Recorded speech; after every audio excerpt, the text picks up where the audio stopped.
ണെങ്കിൽ ആദർശിനെയും നയനയെയും കണ്ട് സന്തോഷിക്കുന്ന ഒരു നവ്യ. പക്ഷെ ആർക്കും അത് മനസ്സിലാകുന്നില്ല.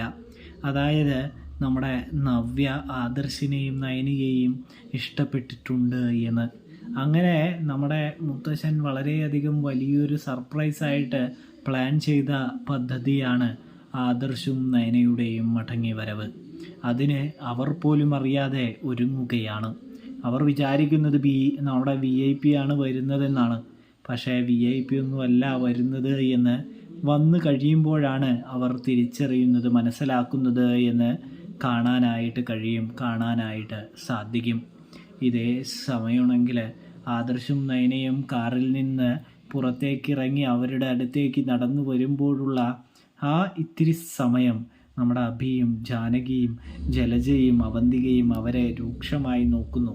അവർ വന്നത് ഇഷ്ടപ്പെടാത്ത മാതിരി നിൽക്കുന്നു എന്ന് വേണം നമുക്ക് കാണാനായിട്ട് സാധിക്കാൻ.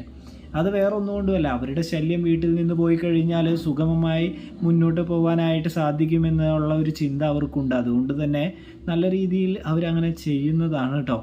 അങ്ങനെ അവർ വരില്ല എന്ന് വിചാരിച്ചു കൊണ്ടിരിക്കുമ്പോൾ പെട്ടെന്ന് തന്നെ വരുമ്പോഴുള്ള ഒരു ഷോക്കുണ്ടല്ലോ, ആ ഒരു ഷോക്ക്, അതും വലിയൊരു സർപ്രൈസിലൂടെയാണ് അവരെ കൊണ്ടുവരുന്നത്.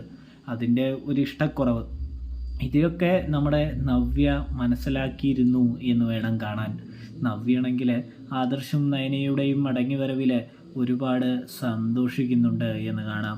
ആരോടും അത് വ്യക്തമാക്കിയില്ലെങ്കിലും നവ്യയുടെ മുഖത്ത് നിന്ന് നമുക്കത് വായിച്ചെടുക്കാനായിട്ട് സാധിക്കും. ആരും ശ്രദ്ധിക്കാത്ത സമയം അവർ അകത്തേക്ക് കയറുമ്പോൾ നവ്യയുടെ മുഖത്ത് ഒരു ചെറു പുഞ്ചിരി വിടരുന്നുണ്ട്. പ്രേക്ഷകരെ, പ്രിയ കൂട്ടുകാരെ, അപ്പോൾ നിങ്ങൾക്ക് റിവ്യൂവും കാര്യങ്ങളും ഇഷ്ടപ്പെട്ടാൽ ചാനൽ മറക്കാതെ സബ്സ്ക്രൈബ് ചെയ്ത് സപ്പോർട്ട് ചെയ്യാനായിട്ട് ശ്രദ്ധിക്കുക.